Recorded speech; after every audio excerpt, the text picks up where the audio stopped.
Okay. I'm going to record from this point on just so that if there are people who aren't here because of technical difficulties, they don't miss out on the introductions. And so tell me why you're taking this class and introduce yourselves, what your majors and minors are, and anything else that you think people in a class on religion and science fiction ought to know about you. So who wants to get us started? I'll go first. Great. I'm Sabrina. I am a junior. I am commuting, so I'm currently at home.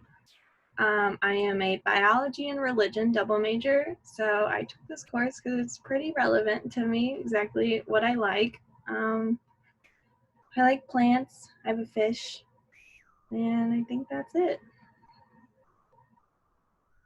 Sounds good. And we'll have to make sure that biology and speculation about biology, astrobiology. We can have some fun with that.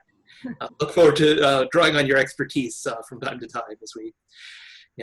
Feel free to interject at any point and say, "Yeah, those aliens are completely implausible," things like that. Okay, sounds good. Who's next? I'll go. I'm Delaney. I'm a sophomore, majoring in philosophy and religion.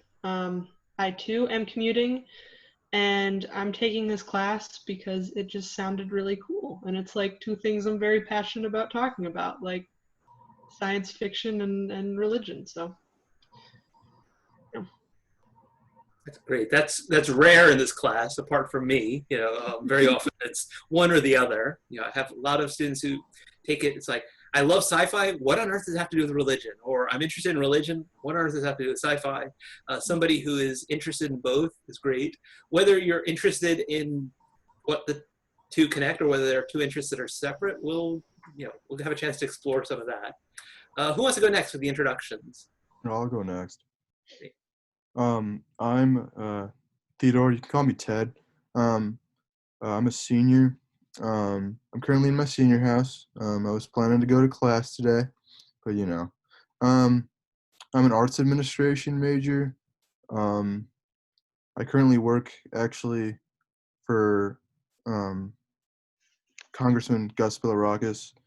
So that's something I kind of do part-time as well. I'm a legislative assistant. I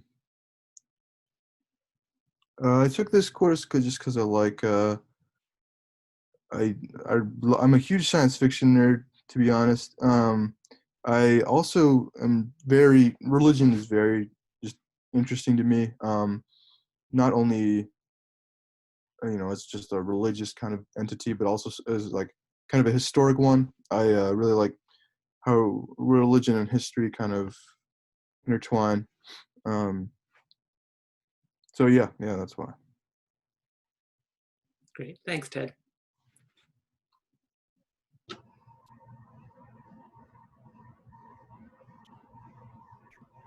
There's nowhere to hide in a small class like this.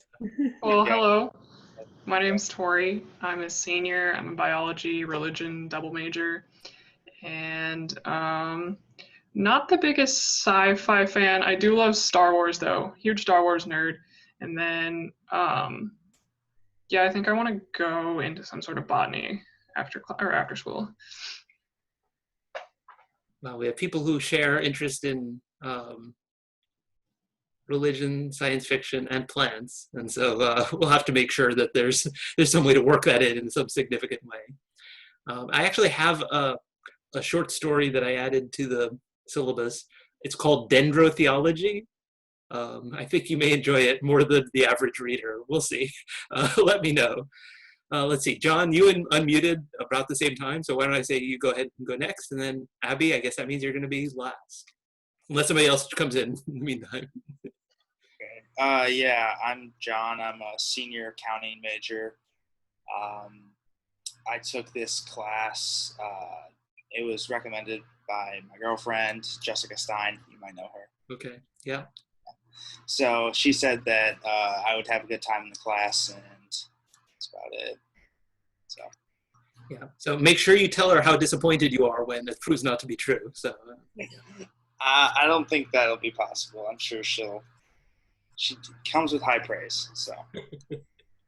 Well, thank her on my behalf for the recommendation. we'll do. Great. Abby?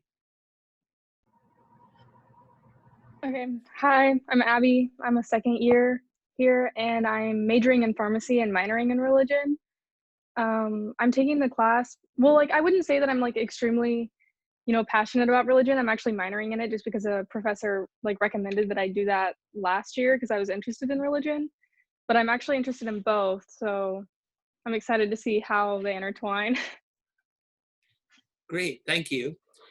And yeah, I think it's important to note that Butler is not religiously affiliated. It's also not franchise affiliated. If you get two people, they might say, I'm really religious, and somebody else say, oh, me too.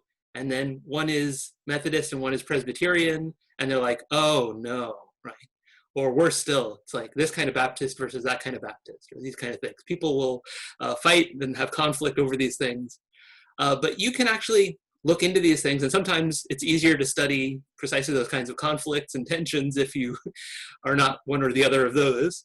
Although very often academic interest in religion emerges out of personal interest, and that certainly was the case for me coming into the field that I did. And I'll say a little bit to introduce myself at a bit more length than I asked you to, just because you might be wondering, why do I teach a course on this subject? But it was interesting to hear, I think it was Tori saying, not a huge science fiction fan, except for Star Wars. And I was kind of looking at all the other faces to see whether anyone was going to say, if it's Star Wars rather than Star Trek, you and I are not going to get along. But there are, tensions. And so one of the things that's going to be fun to explore is, are these sort of different kinds of what we might call fandom, religious and science fiction, actually parallel in any way? They're obviously not the same, but comparing things that are exactly the same isn't interesting, right? It's what's similar and what's different. Long-standing franchises and very popular franchises talk about canon, C-A-N-O-N. You also have space, like the ion cannons on Hoth and things like that for those of you who are Star Wars people. But yeah, different spelling here, although both are interesting for a course like this. Canon's an important concept in religion, and so that's one of the things we'll start with is that. We'll also spend some time, in the next class period or two talking about genre, because sometimes, somebody will come in and be like, oh yeah, I'm a science fiction fan, I like Lord of the Rings. And it's like, then we have to have the talk. It's like, is that science fiction? Is it fantasy? And are the two clearly distinct? And if so, what makes them distinct? There are ways of categorizing them, but there's a lot of blurriness. And that blurriness is clearer in some franchises than others, but it's there throughout. I think you'll find. But we'll talk about and explore some of those things. So what are we going to do this semester is one of the things I want to cover today, right? Because you're wondering. And the other thing I want to cover is, just introductions, including why do I teach this course? And that might not be a question you'd ask unless you happen to have looked to see, what's my field and what's my sort of area of expertise. I think I now do qualify as somebody who has expertise in religion and science fiction, but my doctoral work, my focus, in my studies and my early career was in biblical studies. And I actually came to the study of the intersection of religion and science fiction at Butler. Longtime fan. As I said, I chose not to wear Starfleet uniform today to not scare anybody off, but I gather that nobody here would be put off by that, and so I will happily do that. And I also have some t-shirts that are appropriate for this class, which I will try to wear. If we're going to use our full time, I might need to be careful because I will go straight into my course on the Bible, wearing whatever it is I wear to this one. So, although doing this remotely has the advantage of, a quick change might just be possible. But yeah, some of my earliest memories of toys and of television are things from science fiction. I am nonpartisan in a lot of ways. I have a love for both Star Trek, and Star Wars. Went with alphabetical order, just so that no one thinks I'm showing favoritism by listing one or the other first. I know it's controversial to tread on this ground. And I got into the study of religion and science fiction, developing a course, as I was asked to do once I started teaching at Butler, on side interests, right? So we're a small program in religion, and there really isn't, there's plenty of opportunity, let's put it that way, to teach on things outside of your normal area and to research them. And I've always tried to do research in things that I teach on. And so once I started developing a course on this subject, that just increased my love for science fiction. And I found that there's a lot that's, I think, theologically and useful and religiously interesting about those points of intersection. And so I started writing about it and presenting at conferences on it. And as of relatively recently, I'm actually a science fiction author as well. And so have published some short stories, and I'm hoping to hear back about one and have another one contributing to a sequel volume to the one that my first published work of science fiction appeared in. We're going to actually do some writing of science fiction this semester, as well as researching about the intersection. And so there'll be some creative writing, and there'll be some philosophical and religious studies type of stuff. One of the things I'm interested in finding out is which of those you're most interested in, although you don't necessarily have to choose. But as I talk about the types of assignments and the types of activities we'll be doing this semester, I definitely want to hear from you about, because if there's a greater interest in creating your own fiction than writing about other people's fiction, or there's equal interest in both, or you're much more interested in the philosophy or the science or theological ideas as they find expression, we can actually put more of the focus on that. I mean, a small class this size, there's plenty of flexibility. And so let me share my screen, and I want to just sort of work through the syllabus. And when I say the syllabus, really what I mean is the site on Canvas, because I've essentially integrated everything into that. And so let me see if I can pull this up. There we go. So can you all see that? And you can all go there as well, I think. So one of the first things I say on there is that this course is a game. I don't mean this is easy. Who here has played like really hard games? Right, so no one? Okay, I'm gonna have to make some recommendations. Games are also something I'm interested in. I've even presented at Gen Con, for those of you who know what that is, because I've actually done things with gaming, including gaming for educational purposes. In fact, if we were in person and there was no social distancing and sharing of germs concern when we were doing so, then one of the things I would actually be getting us to do early in the semester, within the first couple of weeks, is play a card game I developed about canon. Because one of the things I discovered teaching Bible, right, one semester course in the Bible, is that you get students who are really enthusiastic, they find the Bible really interesting, and then second day of class, you talk about, how did these books end up in a collection together, and you do this boring history lesson, and you rob them of all their enthusiasm, right? And if you haven't taken my course in the Bible, because I haven't had the opportunity to teach in a couple of years, but you may know that experience either from a course on the Bible or a course on something else, where there was an overview of historical events that you really weren't interested in yet at that early stage, but the professor felt they had to cover that stuff in order to be able to get into the meat of the subject. And so I developed a card game to try to develop, to try to find a way to have students learn inductively. And my question was, can the dynamics of canon formation be replicated in game rules? And if we are ever able to touch the same cards and be close enough to play a card game, I might bring that back, even if the subject is long past. But one of the things that quickly occurred to me was that you could do the same thing with a science fiction franchise or fandom franchise as you could with the Bible, right? So is the Gospel of Mark in or out of the canon? Is the Gospel of Thomas in or out of the canon, right? And have cards with that. We could also have, the prequels and the sequels and, the holiday special and things like that, from the realm of fandom. And so I developed the game for my course on the Bible, but I've actually used it more in my course on religion and science fiction because comparing the two is one of the early things we're going to do as we get started. But I'm not focused on games as activities, although we will do some of that, and we're doing some role play, because when we do debates about topics, we're essentially doing, it's a form of role playing game. But I'm actually talking about a gamified approach to grading. And what I mean by that is that instead of it being percentage-based, it's points-based, and it's cumulative. And so what that means is that you should feel that you have the freedom to be creative and try things.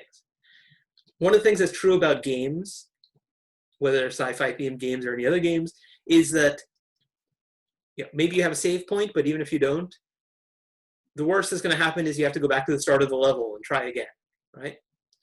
And oftentimes we say, take risks, so that you can learn to do things, try and study challenging things, and then you don't do so well on the first test, and there goes 5 points out of your final grade because you've got 5 out of the 10 points that counts towards, and you have no way of making those up. And you can still get an A if you get all the points on everything, but otherwise it's going to be challenging and maybe, And so why should we sometimes send mixed messages when we say, try difficult things, try creative things, and then, sorry, you ruined your GPA and that's going to affect your getting into grad school, but thank you for trying something and trying, I want to encourage your creativity, and I think the best way to do so is to give you the possibility of taking risks and doing something that might not turn out well, right? And maybe you're very comfortable writing essays, but not so much writing fiction. Maybe you're comfortable writing fiction, but not so much writing essays. Maybe you're comfortable making videos, but not so much in producing text. You will be forced to do uncomfortable things, but you can always do another one of those things, as long as you've left yourself enough time during the semester.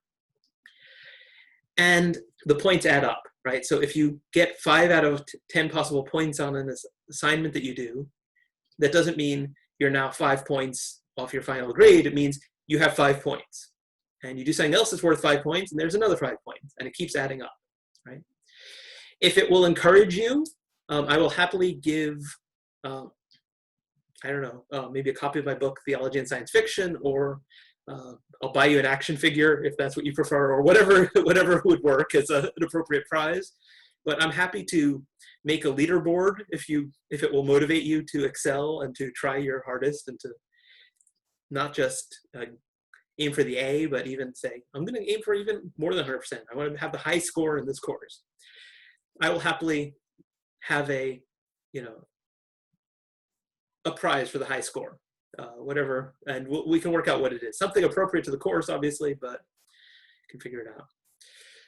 So let me talk about some of the things you're going to do to earn points, and then I'll ask if that approach to grading is clear and whether what we're going to do is right. So there's some things that you have to do, right? Just like sometimes in order to finish a level, there are some things that you have to do. So you don't need to win a debate, but everyone will do some debates, some mock debates, unless everybody says, yeah, we want to do some different kinds of activities that are similar. We'll, have some flexibility in there. But everybody's going to do at least some sort of essay type writing. And everybody is going to try to write a short story. And everybody's going to do blog posts, right? And so blog posts are the things that get you those little bits of points, but they're fairly easy to do. And that's the way you're demonstrating that you're doing the reading, you're reflecting on it. If you want to get more points, then read a novel, right? Or watch a movie, right? So one of the questions that comes up is, okay, well, I'm looking at the syllabus, right? I'm looking at the schedule of the proposed schedule topic. Where's Star Wars on there? Where's Star Trek? Where's Battlestar Galactica? Where's Doctor Who? I mean, where's, hopefully just by mentioning all of those, you will already realize that there's really no way to include all of those, right? Does anyone know how long Doctor Who has been on? Over 50 years. I think it's Yeah. like 51 or 2, right? Yeah, it's the longest running science fiction show. It's had its brief pauses. Star Trek is close, right? Also goes back to the 60s and has had multiple different series. And then there are movies and there's spin-offs. And do you include comic books? I mean, do you include fan fiction? I mean, how much are we going to go to? Somebody has actually calculated how long it would take to watch all of Doctor Who, and we could do that and nothing else this semester. And I don't know that that's the best use of our time. No matter what kind of fan you are, that may not be the best use of your time. So how do we do this? Well, one way is everybody has a chance to actually write about and talk about and share their fandom with others, or their interest, or it doesn't have to be fandom, right? Well, being a fan of a franchise or being a fan of a religion, for that matter, is not the only reason to write about it, right? And there's no obligation to be a fan in order to write about something. In fact, you can write something that's critical. Can you write something that's critical as a fan? We'll talk about that. We'll get there. So I'd like for you to, since there are too many franchises and too many episodes and too many movies for us to include them all, I will include clips and will recommend clips and talk about all these things. But I want you to bring these things into the discussion, right? So there's reading about them, and I will encourage you to watch some of these movies or television shows if you've never done so. But I also encourage you to write about and share with the class those things that you actually think are noteworthy, right? And there are a lot of them that are noteworthy for their treatment of religion, not necessarily in a positive way, not necessarily in a negative way, but some of them are just really theologically or religiously rich and interesting in terms of the characters and the way characters' beliefs affect their motivation and things like that. So even just analyzing narrative in those terms can be relevant. Whether it's Battlestar Galactica or Firefly or something like that. Anyone here watch Black Mirror? Got some. But yeah, I'm currently writing something about some episodes of that. But there's some that are really interesting in relation to religion. I mean, can one live on after death in a simulation, right? And would that be a meaningful afterlife? And is it a viable alternative to the ones that religions have sometimes offered? We'll get to that. You don't have to have watched any particular show in order to have a conversation about that. And probably the best way to do it is to sort of crowdsource it amongst us, and we'll each share maybe a little snippet of something that we think makes a point. But the structure of the course is around topics and themes and questions that are sort of religiously, philosophically, theologically, or otherwise interesting and worth discussing. And they're the kinds of things that can be discussed around a whole range of topics. And so I've included on the syllabus short stories as reading, because those are things that we can all include and we can all fit in. But encourage you to read novels, watch movies, do all those kinds of things. So coming back to this, right? There's lots of room to get points. Just participating gets you points. Make an infographic or a meme. Make a YouTube video, an informational YouTube video or something like that.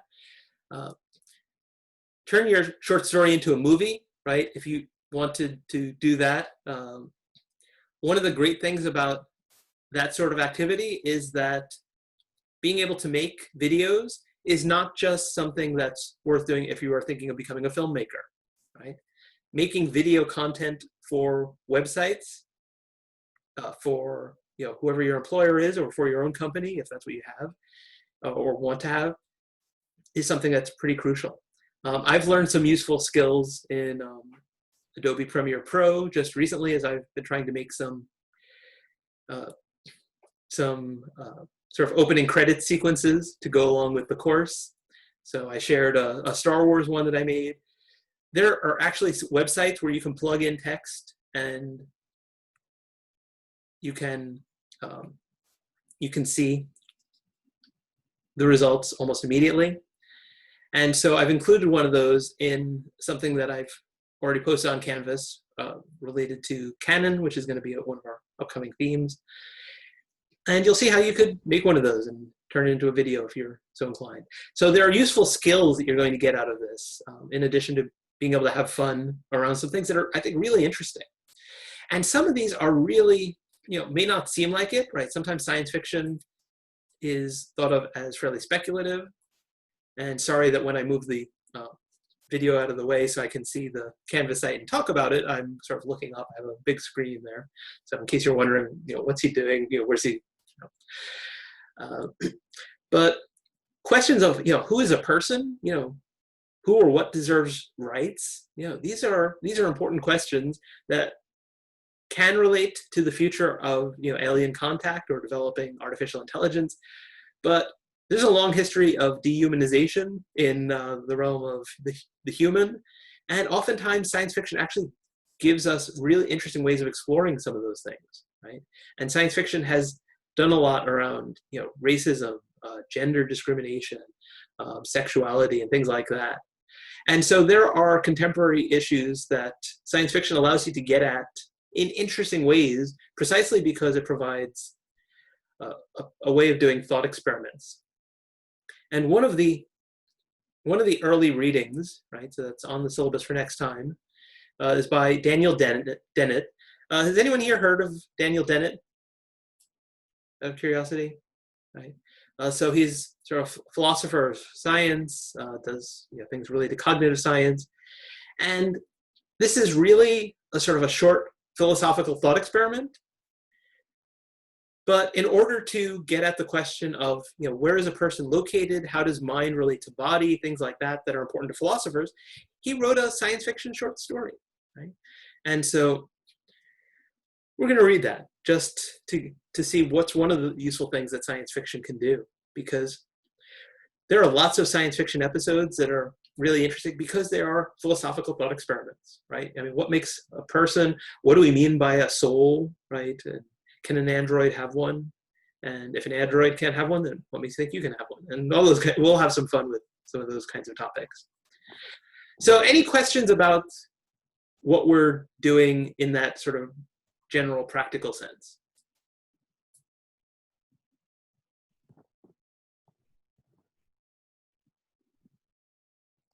Like as far as like some of the assignments go, like I'm just thinking about blogging, like I'm already thinking of books that I want to read that might be like prevalent. So like, could we like continually blog, like say chapter by chapter or something, if we start reading something or watching a series or what have you?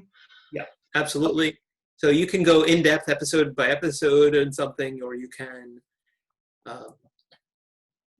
you can do an Amazon review, but you'll also share it on the blog, especially if it's a positive one, the author or maker of the movie might appreciate it. I know that when people write positive reviews of things I write, I appreciate it. And so do that. If you're going to go through the trouble of writing a review, do that.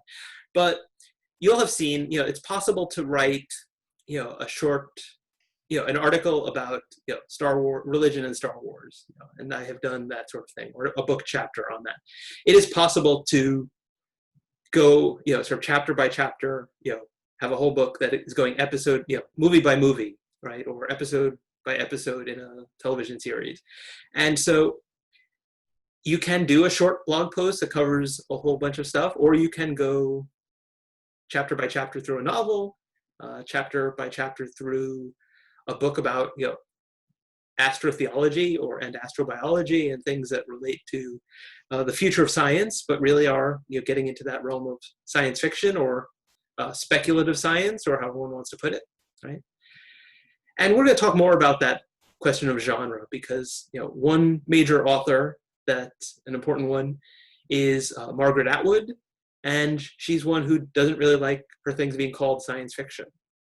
And yet her most recent trilogy, the Mad Adam trilogy, it's got really, really interesting religious stuff in it. So does The Handmaid's Tale. Handmaid's Tale is clearly, science is not a major part of it. And so, you can call it dystopian fiction, right? Whether it's science fiction, we're going to talk about the genre. We're going to talk about why might an author not want their stuff called science fiction, right? What is it about that label that somebody might want to avoid it? But her most recent trilogy, the Mad Adam trilogy, is all about the future of genetic and biological engineering, right? Bioengineered food, engineering of illnesses and cures and things like that. And it is, oh my gosh, so relevant to our current era. But it is really about future science, right? Kind of speculating about the near future. And it's dystopian, right? And so things can fall into more than one category, right? Is it religious fiction or is it science fiction? I have not watched it yet, and this is not a recommendation, but I hear that there is a movie called, I think it's Assassin 33 AD. Has anyone heard of this? It is a fairly low budget thing. It is not a big Hollywood movie, but apparently it involves, like an assassin trying to go back in time to, like get rid of Jesus, and then other people are trying to stop him and something. And I think it's a conservative Christian movie, and I am not going to comment on the movie. I have not seen it, but there's some interesting stuff to do at the intersection of, time travel and, which falls under the heading of science fiction. If you imagine people are using technology, although people have told time travel stories even before there was, the speculative technology, there's a lot that one could explore at the intersection of time travel and religion, right? Especially those religions for which history is interesting. And I did something this semester that I haven't done in the past when I've taught this course, which is I've included a short story that I wrote and had published on the syllabus. And so, please do feel free to, critique it in every sort of way. Don't hold back. But if you are interested in writing fiction and exploring some things, I mean, it could be more in history, it could be more in biology, but are interested in writing fiction more than in writing about other people's fiction, then do let me know that, because we can make that much more the focus, right? We can do less of philosophical debates, although we won't leave those out entirely, and do more of workshopping our fiction and collaborating. And I will happily share other things that I've written. I will share with you and do that vulnerable, that thing that makes one vulnerable, and share things that I've written that are still works in progress, and get your input on them, and we can provide each other with that sort of input in that community. Among the other topics I teach, because I have broad interest in the intersection of religion and popular culture, is on the Bible and music. And so I've had Frank Felice, who's a composer, who's composed works that give expression to his own religious faith and set biblical texts to music and things like that. And so I asked him, because I asked my students in that course, it's a Perspectives in the Creative Arts course, to create things. And, that's daunting, right? Sometimes sharing, writing an essay, might not feel daunting in the same way as writing a song, right? Writing a story, sometimes there's more vulnerability potentially in writing fiction. At least I feel that to be the case. So I asked Frank Felice whether it ever stops being nerve-wracking to share something that you've created. And he said no, right? And I think we often think that the professionals who make stuff for a living, whether it's writing fiction, making movies, doing anything, they're nervous, right? When they create this thing, are people actually going to like this? And then are they going to like it because I compromised my vision in order to try to please people? And in trying to please some people, did I actually dilute it? And so we can focus in on that and be a community in which I want to make sure that everybody feels free to share things, knowing that those things will not circulate more widely, and you will get constructive criticism and feedback and input. So who here likes writing fiction? Anyone here publish any fiction? Anyone want to say that? No? Okay. So you like writing. Who here actually doesn't like creative writing as much as other kinds of writing? Okay, that's several of you. That's the majority. One great thing about the gamified approach to, earning points is that, well, everyone's going to be asked to do something that they like less than some other things, but everyone's going to have a chance to focus on doing the things that they'll find meaningful and rewarding.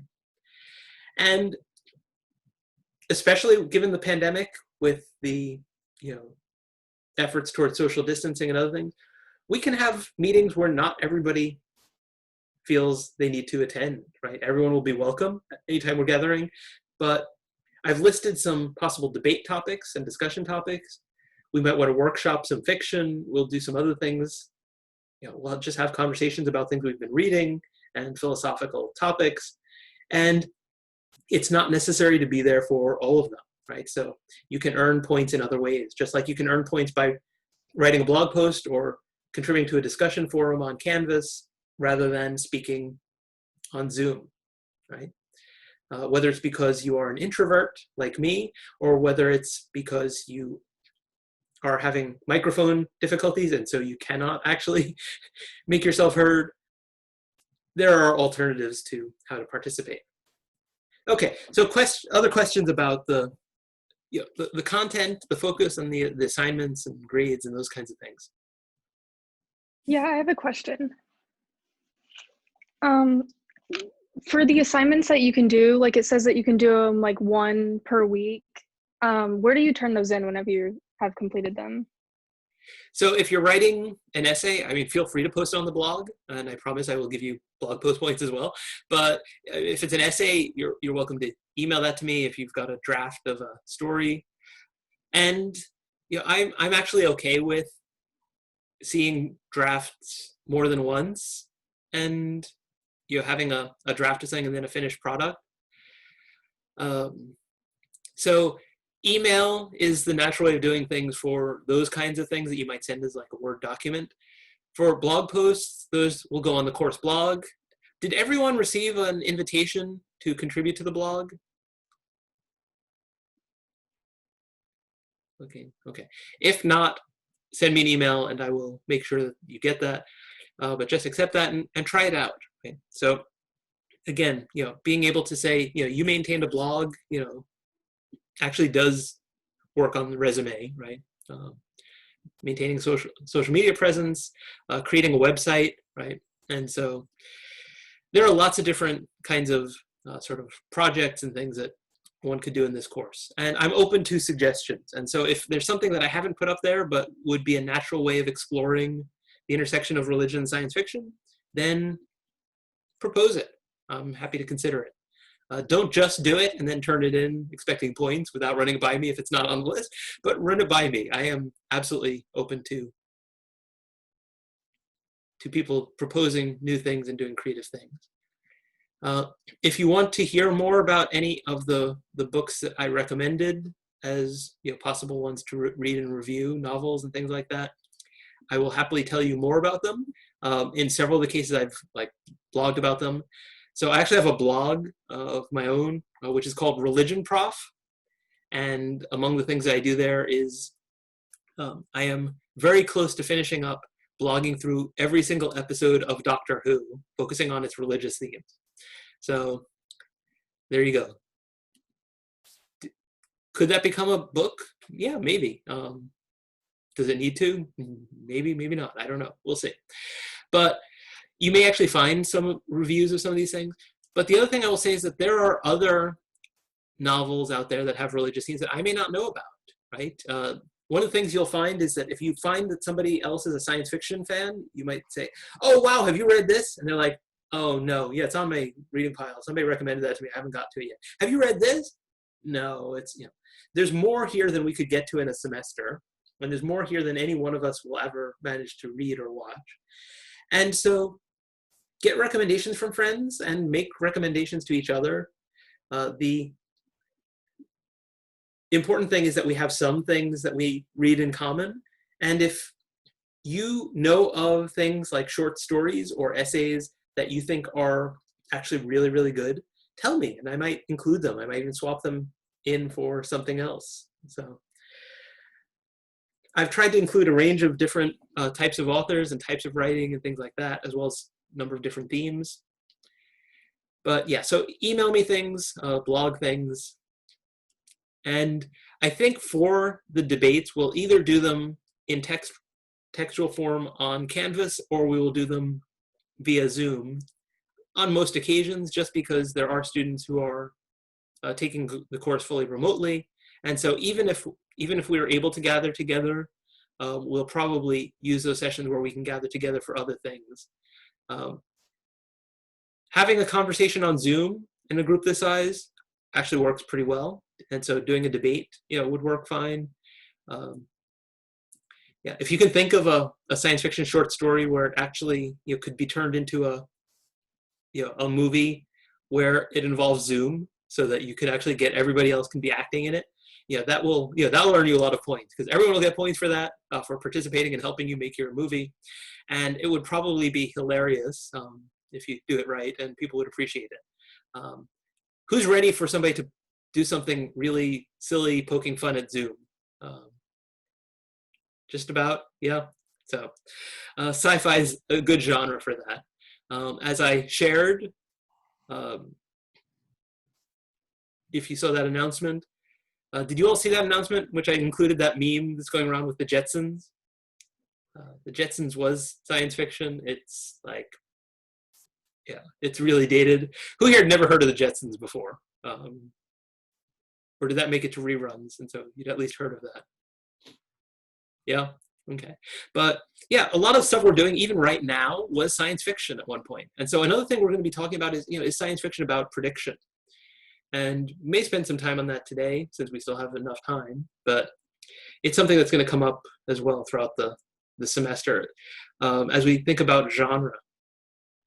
But let me get other questions about assignments or activities.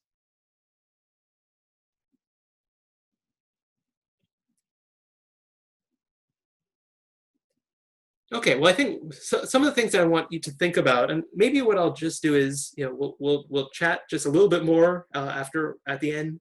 But who appreciates, especially when it's afternoon of the second day, first meeting of a class, if things wrap up a little bit early?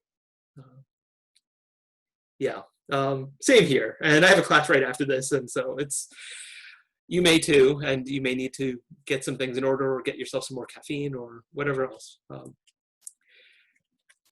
We're going to spend some time over the next couple of class periods thinking about and talking about genre, and talking about what gets included.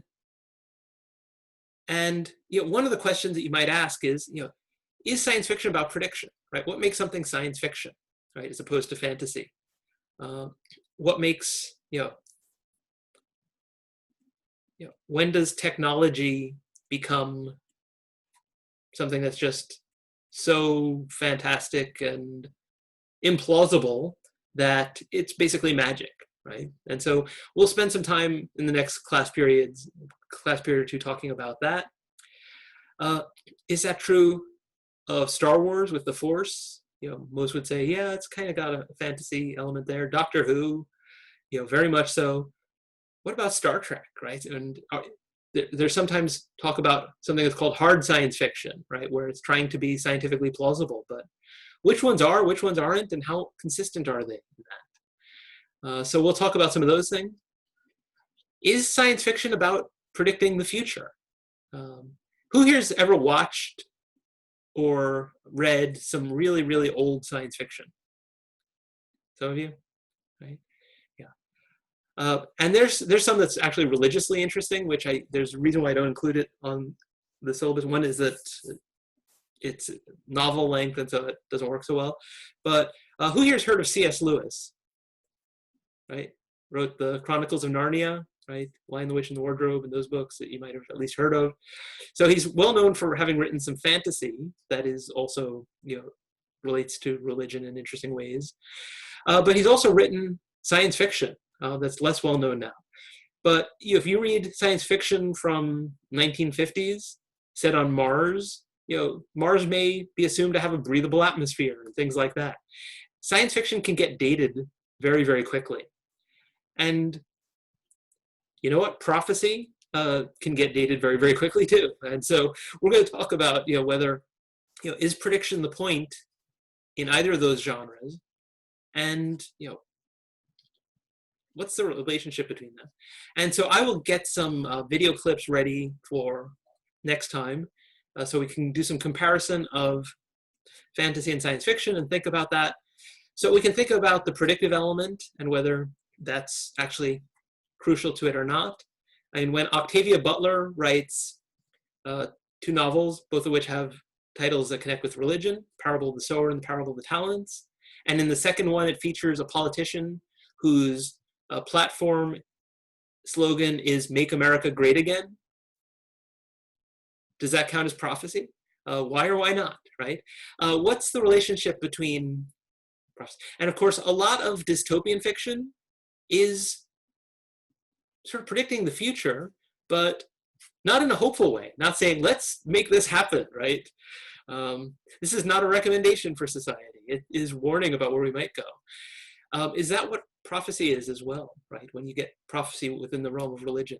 And so I think by exploring those questions, exploring how canon works in the realm of religion and the realm of science fiction, it'll give us a lot that's interesting to talk about at the intersection. And I think that even more than you already do, and I mean, I'm really impressed by the level of prior interest in both things all across all of you, more so than is typical in most semesters when I've taught this. But I think you'll be even more persuaded than you might be now that comparing the two actually does shed meaningful light on both of them in interesting ways. So what are you most excited about talking about in terms of, either things that you're interested in, religiously, philosophically, historically, botanically, or in relation to fandom, favorite episodes, stories, things like that. So what are you most excited about making sure is included in this course this semester? And we'll get everybody to say a little bit, and then we'll wrap things up there for this time. I'll go first. I would say I'm most excited to learn about science fiction because I definitely have no experience in that. I don't think I've ever seen Star Trek. I don't think I may have seen Star Wars once or something like that. So I have very minimal knowledge of science fiction. So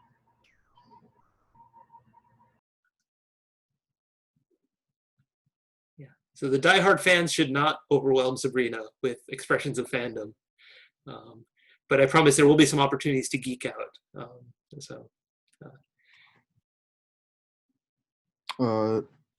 guess I'll go. What you mentioned before, kind of, does science fiction predict history? Does it answer questions? I think I actually think about that a lot. Like I said before, I'm a huge sci-fi nerd. I watch a lot of Star Trek. It doesn't matter what series, I like them all.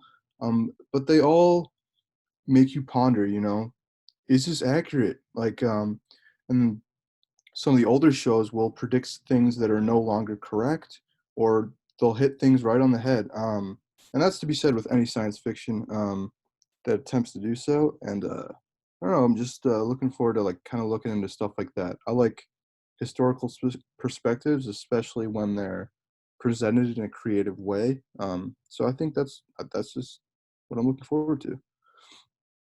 Thanks. I'm personally, I'm looking forward to just, anything, but I really would love to talk about aliens and the idea of, other planetary life and how that connects from a religious perspective. And then, yeah, just in general, I'm a huge Star Wars fan. That's my thing. So, yeah.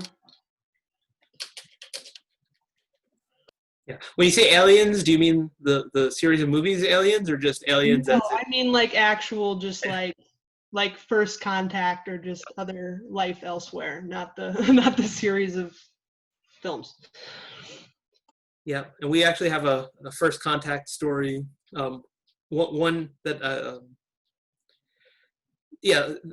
the transmission of religious ideas across cultural difference is something that's interesting, in religious studies. but when you put it on an alien planet, all kinds of interesting things can happen. And there's some great stories about first contact that also have some, religious elements woven into them that are just fascinating. So, yeah.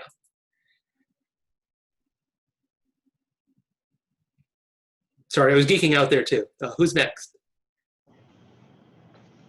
So for me, I think I'd be really interested in discussing like rights and aliens. Like, I mean, it would no longer be like human rights, I guess, but like rights and aliens, and like how are they, like what happens, outside of the Earth, things like that.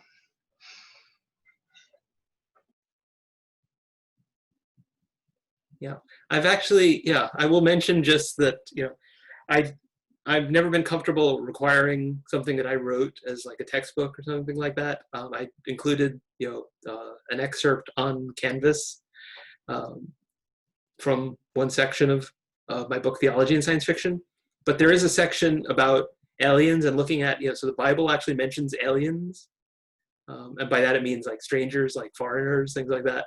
But looking at that in the present context and thinking about it in the sort of, intergalactic sort of framework, I've actually written something on that you might find interesting, which I'll happily share with you, or you can, get hold of. John, I saw you unmuted. You're next. So. Yeah, I mean, I just am like interested in learning more just about science fiction. I feel as though I've just kind of, it's more like mainstream stuff that you wouldn't, just your average stuff, like concepts like Star Wars and stuff. I don't really feel as though I've dived too deep into the subject, so.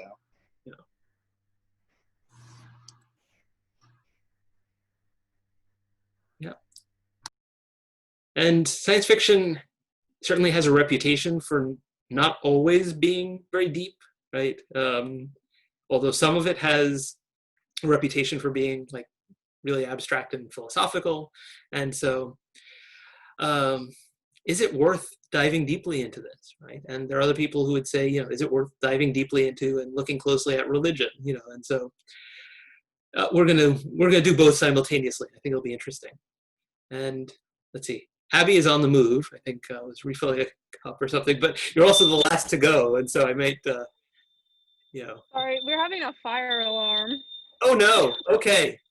So you're most looking forward to being done with the fire alarm. So feel free to mute again. So and stay safe. I'm sorry. No problem. Stay safe, and we're gonna wrap things up now because I think that's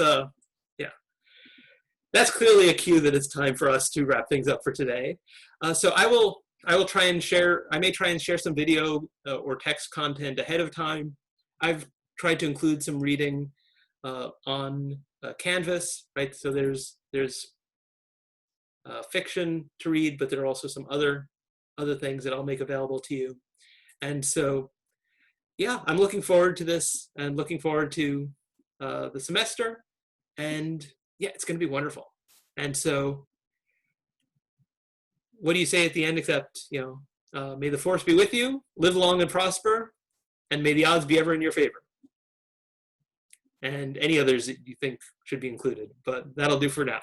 Okay, thanks for being here today, and I will see you on Thursday when we'll talk about genre and canon and start getting into some of those subjects.